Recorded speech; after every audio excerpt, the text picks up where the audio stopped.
అండి ఆ ఫియర్ అనేది స్టేజ్ ఎక్కితే ఏమవుతుంది? అందరూ నన్ను ఇక్కడికి వచ్చాము, ఇప్పుడు మనం మాట్లాడుతున్నాం అనుకోండి, ఈ లైటింగ్ దెబ్బకి ఎవరు కనపడరు, ఆ లైట్లు చూస్తూ మాట్లాడమే. ఫస్ట్ ఆఫ్ ఆల్ స్టేజ్ ఎక్కడానికి భయపడద్దు. సెకండ్ థింగ్, చేసే పని ఎంతో నిబద్ధతతో చేస్తూ ఉన్నారు. ఈ కల్చరల్స్ నేర్చుకోవడం కానీ, అలాగే మిడిల్లో ఎగ్జామ్స్ కంప్లీట్ చేయడం కానీ, అలాగే చిన్న చిన్న ఇబ్బందులు అటు ఇటుగా ఉన్న హెల్త్ ఇష్యూస్ ఉన్న ఈ కల్చరల్స్ జరిగేటప్పుడు ఎక్కడ కూడా ఆబ్సెంట్ పెట్టలేదు. Very dedicated students. చిన్నదానికి జ్వరం వస్తే ఎగ్జామ్స్కో స్కూల్కో సెలవు పెట్టే మా విద్యార్థులు కల్చరల్స్ అన్న తర్వాత మాత్రం 90% అబోవ్నే ఉంది అటెండెన్స్ 700 మందిలో, ఎవరో ఇంట్రెస్ట్ లేని క్యాండిడేట్స్ తప్పితే.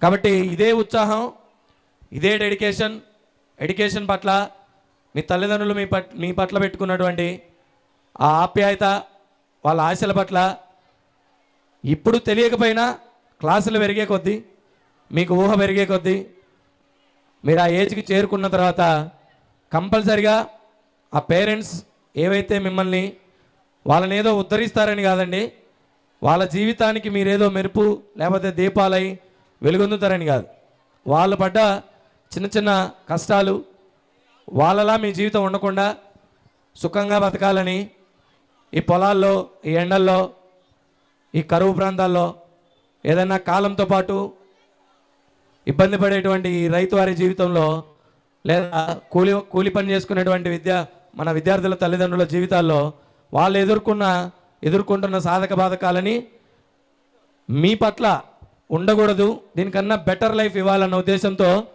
ఒక ప్రైవేట్ స్కూల్ అనేటువంటి ఒక ప్లాట్ఫామ్ని ఇచ్చారు.